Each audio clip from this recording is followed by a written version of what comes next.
안녕하세요. 쥬리에뜨의 최신 제주 7월 1주차 시작하겠습니다. 첫 번째 소식은 청수리 곶자왈 반딧불 축제에 대한 이야기인데요. 이미 제주 도민분들께서는 이 반딧불 축제에 대해서 많이 알고 계실 거예요. 저희 부모님 세대만 해도 어렸을 때 반딧불을 보는 것이 그리 어렵지 않았다고 얘기를 들었는데요.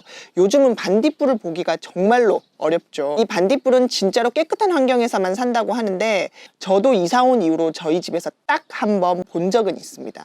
저희 동네가 밤이 되면 가로등이 거의 없기 때문에 진짜 깜깜하거든요. 집 뒷문으로 들어가는데 그 눈앞에 그 불빛 하나가 이렇게 움직이는 거예요. 너무 신기하더라고요. 와, 이게 반딧불이구나. 알고 보니까 이 애월읍보다 조금 더 남쪽으로 저 한경면 청수리에 반딧불이 그렇게 많다고 합니다. 그래서 반딧불 축제를 이 시기쯤에 하는데요. 지금 날짜가 2019년 6월 1일부터 시작해서 7월 14일까지 이제 얼마 남지 않았죠. 그래도 장마도 지나갔고 이제 계속 맑은 날이 올 것으로 기대를 하고 있으니까 얼마 남지 않은 기간 동안 이 반딧불 축제 한번 가보시는 것도 좋을 것 같아요. 다녀오신 분들 평이 일단 너무 좋습니다. 일단 신기하잖아요. 그래서 정말 신기하다. 반딧불이 뭐 거기 가면 한두 마리가 있는 게 아니고 정말 엄청나게 많은 반딧불을 볼 수가 있다고 해요. 좀 환상적인 그런 느낌이 들 것 같은데요. 대신 입장권을 구하는 것이 조금 복잡합니다. 오후 4시부터 그 대기표를 먼저 배부를 합니다. 워낙 이게 입소문이 많이 나가지고 이 반딧불 축제를 보러 오시는 분들이 많다 보니까 그렇게 된 건데, 그 다음 5시부터는 정식으로 이제 입장권을 그 순서대로 판매를 하게 되고요. 그 반딧불을 보러 들어가는 건 저녁 8시부터 입장을 한다고 합니다. 일단 들어가는 여러 가지 조건이 향수도 안 되고, 그 다음에 이렇게 뿌리는 모기약 있죠. 그것도 반딧불은 곤충이다 보니까 그것도 안 되고, 그리고 핸드폰 불빛이나 이런 것도 인위적인 불빛이 있으면 안 된다고 해요. 그래서 가로등도 없고 핸드폰 불빛 같은 것도 안 되고 아예 깜깜한 상태에서 가이드를 따라서 입장을 하게 됩니다. 그런데 가장 짧다는 C코스만 해도 걷는 그 시간이 한 40분, 50분은 걸어야 되고요. 어느 정도는 아이들이 잘 걸을 수 있고 또 반딧불의 그 아름답고 신기한 모습을 잘 이해할 수 있는 나이가 되면 좋겠다라는 생각이 들고, 그래서 저는 개인적으로 아마 내년도 저는 좀 힘들 것 같고 내후년까지 하게 된다면 아이들이 조금 더 커서 이 반딧불 축제를 보러 갈 생각입니다. 두 번째 소식은 서귀포의 세연교에 있는 콘서트에 대한 이야기입니다. 제가 폭포 영상에서도 올렸지만 천지연 폭포가 바로 옆에 서귀포항이 있는데요. 중문과도 가까운 곳이죠. 서귀포항과 그 새섬이라는 섬을 연결하는 다리가 세연교입니다. 이 세연교가 차는 다닐 수 없고 사람만 다닐 수 있는 뭐 적당한 크기의 그런 다리인데 LED 설치를 굉장히 잘 해놔서 야경이 또 멋있다고 해요. 산책 코스는 한 20분 정도면 그 새섬을 한 바퀴 산책을 하실 수가 있다고 하는데, 그런데 이 세연교에서 여름만 되면 콘서트를 한다고 합니다. 2011년부터 진행해서 지금까지 이어져 온다고 하는데요. 날짜가 6월 1일부터 8월 31일까지 매주 토요일 저녁 7시 반부터 2시간 동안 여러 가지 공연, 뭐 음악 공연, 마술 공연, 댄스 공연 뭐 이런 것들이 그 세연교에서 이루어진다고 해요. 그래서 토요일 저녁에 여름밤 산책을 생각하신다면 이 세연교 콘서트를 같이 즐겨보셔도 좋겠다라는 생각을 했습니다. 세 번째 소식은 성산일출봉에도 드디어 휴일이 생겼다는 소식입니다.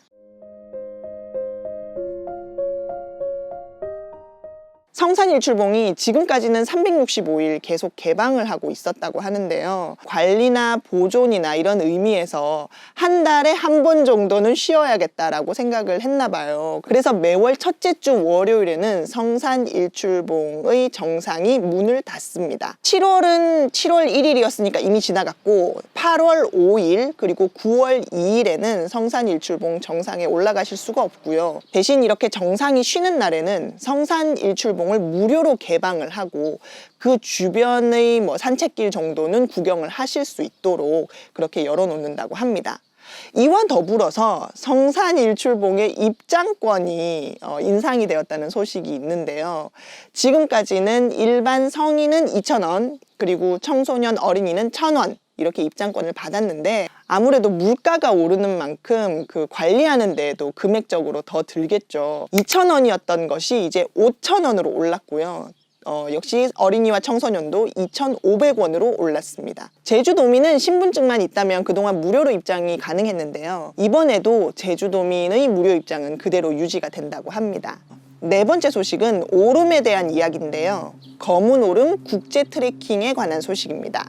이 검은 오름은 천연기념물로도 지정되어 있고 또 유네스코의 세계 자연유산으로 등재되어 있기 때문에 입장을 하는 것이 사전에 예약이 필요합니다. 사이트에 가서 예약을 하셔야 되고 트레킹을 하기 좋은 시기에는 예약이 또 꽤 빨리 차서 지금 당장 예약을 해도 뭐 2주 뒤에 갈 수 있고 이런 경우도 있고요. 그래서 내가 원할 때 마음대로 갈 수 없는 곳이 검은 오름이었는데 검은 오름이 무료 개방을 유일하게 하는 시기가 이 매년마다 하는 국제 트레킹 이 기간이라고 합니다. 날짜는 7월 20일부터 7월 28일까지라고 하는데요. 그 미리 여행을 계획하시는 분들을 위해서 이거는 좀 일찍 제가 말씀을 드리고 싶었어요. 국제 트레킹을 하는 이 기간에는 아침 8시부터 오후 1시까지 출입증을 받아서 입장을 하시면 바로바로 입장을 하실 수가 있고 이 기간에는 평소에 예약해서 걷는 코스도 언제나 개방이 되지만 이 기간에만 특별하게 용암길이라는 코스를 또 개방을 한다고 해요. 말 그대로 용암이 흐른 길을 따라서 걷는 코스인데 거기도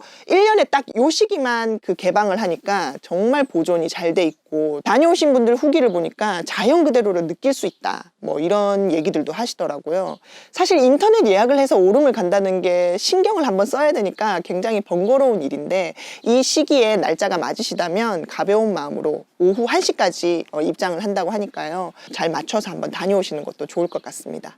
다음 소식은 제주의 대표적인 소주 한라산에 대한 새 소식을 가져왔습니다. 제가 예전에 한라산 소주와 또 한라산 소주 공장 투어에 대한 영상을 한번 올린 적도 있는데 한라산의 대표적인 술은 한라산과 올레 소주죠. 그런데 이 올레 소주가 이제 없어집니다. 이름을 바꾼 건데요. 한라산 21과 한라산 17 그러니까 도수로 이제 구분을 한 거죠. 그렇게 두 종류가 이제 출시되게 된다고 합니다. 알고 보니까 이 올레 소주를 두고 이 제주의 소주 회사 두 군데 그러니까 한라산 소주와 제주 소주 지금 제주 소주는 푸른밤이라는 소주를 생산하고 있죠. 이 두 소주 회사가 지난 4년간 소송을 이어왔더라고요. 왜냐하면 2014년에 제주 소주에서 올레 소주 근데 이 레가 어이예요. 올레 그리고 이 한라산 소주에서도 올레 소주 근데 이건 아이예요.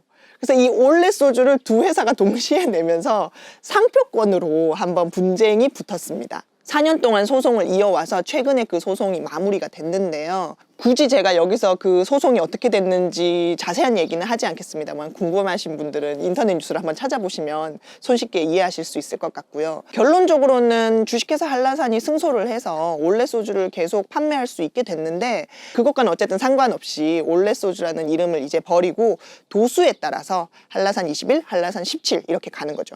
출시됐다는 이야기는 들었는데 마트나 가게나 이런 데를 가보면 아직까지 그렇게 새로 나온 소주들이 잘 보이지는 않아요. 남편이 어느 식당에 가서 물어봤더니 그 식당에서 하는 얘기가 기존의 한라산 소주의 재고가 아직까지 많이 남아 있어서 그 식당들이 기존의 재고를 일단 먼저 판매를 하느라고 새로 나온 상품을 아직 많이 구매하지 않았다라는 얘기를 했다고 하더라고요. 그래서 기존에 판매되던 올레 소주, 한라산 소주가 이제 거의 다 팔리고 나면 시장에 새로 출시된 소주들이 많이 보급이 될 것 같습니다. 제주도에 놀러 오신다면 새로 이제 상표가 붙은 한라산 소주를 한번 즐겨보시는 것도 좋겠습니다. 다음 소식은 제주도에서 있을 뮤직 페스티벌, 음악 축제죠. 음악 축제에 대한 이야기를 가져와 봤는데요. 이름은 스태핑 스톤 페스티벌이라고 합니다. 이게 횟수로 벌써 16회라고 해요. 제주도의 대표적인 락 페스티벌이다 라고 소개를 하는데요. 이번에는 장소가 함덕해수욕장입니다. 그리고 날짜가 7월 12일부터 13일까지 이틀 동안 진행이 된다고 하고요. 입장료가 따로 있는 것은 아니라고 합니다. 이게 록 이게 영어로는 ROCK인데 그냥 한글로 대충 락 페스티벌이라고 읽겠습니다. 작년에 이 스테핑스톤 페스티벌 이 사진을 보니까 다들 열정적으로 진짜 무슨 락 페스티벌 뭐 이런 것처럼 그 무대 가까이에서 다들 서서 그 음악을 즐기시더라고요.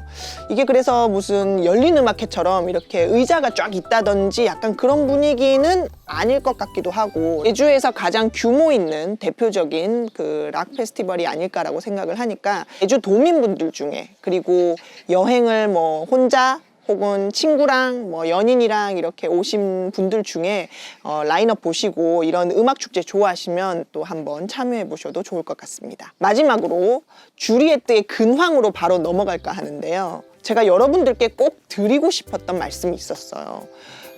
지금 제주도가 아무래도 여행의 성수기이다 보니까 제 채널을 방문하시는 분들 중에서도 제주 여행으로 제 채널을 오시는 분들이 많습니다. 제가 그게 그 검색어나 이런 걸 보면 좀 알 수 있거든요. 그래서 저도 수요에 어느 정도 부응하기 위해서 지금 현재는 제주도 여행, 관광 뭐 이런 쪽에 좀 초점을 맞춰서 영상이 많이 올라가고 있어요. 그래서 여름까지는 그런 내용으로 주로 영상이 올라갈 것 같고, 여름 성수기가 좀 지나고 이제 가을 들어서게 되면 그때는 제주에 사는 이야기, 이 생활, 그리고 사람 뭐 이런 이야기 조금 더 다양한 주제로 영상을 만들어 보려고 합니다. 제가 생각하기에도 지금은 한쪽으로 약간 편향된 게 아닌가라는 생각이 드는데, 여름 휴가를 제주에서 보내시는 많은 분들께 도움이 되기 위해서 제가 아무래도 그쪽으로 지금 더 영상이 올라가고 있다는 점 참고해 주시고 앞으로 계속 지켜봐 주시면 조금 더 다양한 영상 만들어 보도록 하겠습니다. 오늘 제가 준비한 주리에트의 최신 제주는 여기까지고요. 또 앞으로 지내면서 제주의 다양한 정보들 많이 모아서 여러분들께 도움이 될 수 있도록 하겠습니다. 오늘도 봐주셔서 고맙습니다. 좋은 하루 냅서.